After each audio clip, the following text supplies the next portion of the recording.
Basic माणसाची गरज असते की पैसा, आर्थिक अगदी समस्या. अगदी बरं साधन आहे ते. हा बरं तर मग जर आता म्हणजे बऱ्याच व्हिडिओ आमच्या चॅनलवर जे जातात तर बरं. खाली ना कमेंट मध्ये लोकांचे त्याच प्रश्न हो. असतात की करेक्ट नोकरी मिळत नाहीये किंवा व्यवसाय चालत नाही किंवा नोकरी गेलीये किंवा Correct. कर्ज झालंय. करेक्ट तर मग याला रेकी हो. काही मदत करू शकते का? निश्चितपणे आपल्याकडे लोकांना फायदा झालाय ते शिकलेल्या. हम्म. रेकीमुळे अबेंडन्स म्हणतो ना, समृद्धी हा ती आपोआप येते.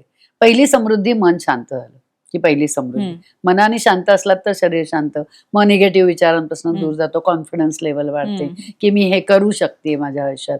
एखाद्या वेळेस नोकरी गेलेली आहे, असेही आपल्याकडे लोक आहेत की हो. मधल्या काळात गेल्या 6 महिन्यापूर्वी माझेच काही स्टुडंट होते, हम्म. त्यांना त्यांचा जॉब गेला अचानक. हम्म. तर मग त्यांना म्हटलं तुम्ही प्रयत्न केल्याशिवाय मिळणार नाही, रेकी नुसती घेऊन मिळणार नाही, प्रयत्नाची जोड हवी. हम्म. त्यामुळे प्रयत्न करत राहा. तुम्ही 10 ठिकाणी CV पाठवा.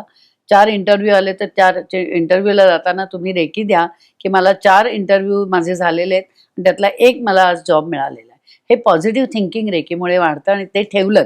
भाषा काय बोलतोय फार महत्वाचं आहे. आपण युनिव्हर्सला ना चुकीचे सिग्नल देतो.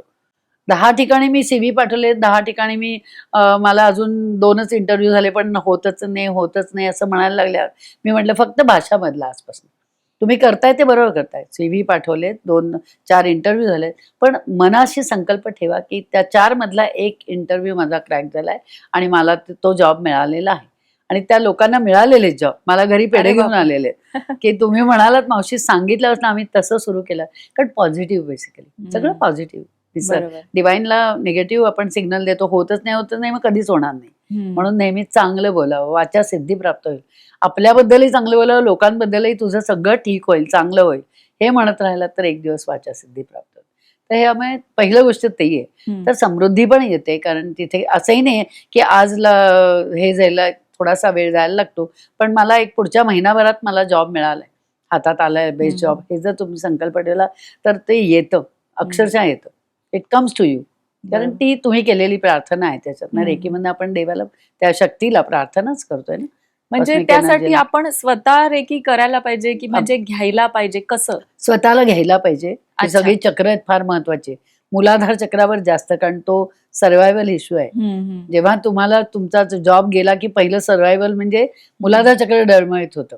मग एक अस्तित्वाचा प्रश्न निर्माण. अस्तित्वाचा प्रश्न येतो की हा. जर नोकरीच नाही तर आता मी काय करणार. तेव्हा मूलाधार चक्राला पहिलं जास्त रेकी घ्यायला सांगतो. म्हणून ही 7 चक्र कायम रेकी घेत राहणं. Body is like a mobile.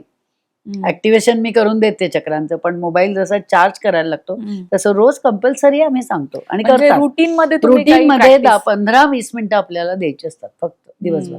एरवी एवढं मी सांगते याच्यावर सर्फिंग करत बसतात सारखं, त्याच्यापेक्षा 20 मिनिटं स्वतःला 21 मिनिटं 21 पॉईंट घेतले तर आयुष्याचं कल्याण होतं. कारण तुम्हाला तुमच्या संकल्पावर काम करता येतं, तुमचे संकल्प पूर्ण व्हायला लागतात, कारण तिथे तुम्ही त्या शक्तीशी एकरूप होऊन काम करताय पॉझिटिव्ह वे.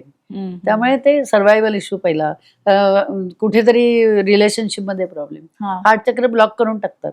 नातेसंबंध तिथेही तुम्ही त्या हार्ट चक्रावर जर काम केलं, ज्या व्यक्तींचं रिलेशनशिप मध्ये आम्ही काम केलेलं आहे असं, तर 2 व्यक्तींचं भांडण आहे किंवा नाही एकमेकांची पडत आहे, मग त्यांना एकत्र आणण्याकरता काय करायचं, पहिलं त्यांना बघायचं हार्टमध्ये दोघांना एकत्र, आणि एकच बघायचंय की दोघं एकमेकांची आता आदराने प्रेमाने एकमेकांची काळजी घेत आहेत आणि द रिलेशनशिप इज फंटॅस्टिक.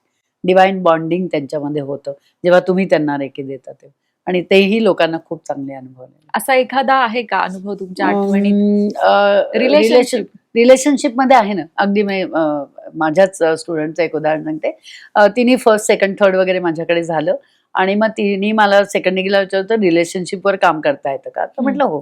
तर तिने मला डिस्कस केलं की ती म्हणाली आमच्या एक फॅमिली आहे, असे आम्ही खूप मित्र, म्हणजे असे आपण 2 फॅमिली एक क्लोज फ्रेंड, म्हणजे अगदी घट्ट मैत्री अनेक वर्षांची, की असं आम्हाला कधी वाटलं नव्हतं आमच्यात कधी काही बोलणं होणार नाही.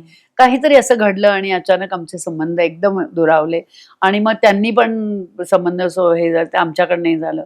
पण दोन्ही बाजूनी वाटत होतं की इतके चांगले संबंध आहेत, पण इगो असतो ना परत, कोणी सुरुवात करायची कोणी हे करायचं. तर त्यावेळेस तिने सांगितलं, मी रेकी द्यायला सुरुवात केली. मी तिला म्हटलं फक्त तू फुल फॅमिलीला, तुला तुमची फॅमिली ती फॅमिली जसे एकत्र होतात तसं पांढऱ्या प्रकाशात बघ आणि सगळ्यांवर शिकवलेली चिन्ह मंत्र काढ आणि म्हण की तुम्ही सगळेजण एकमेकांची आदराने परत.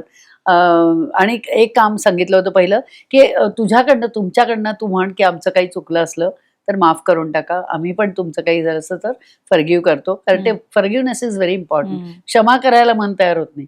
आम्ही का आमचं काही चुकलं नाही का करायचं, तर इथे सगळं सोडून द्यायचं.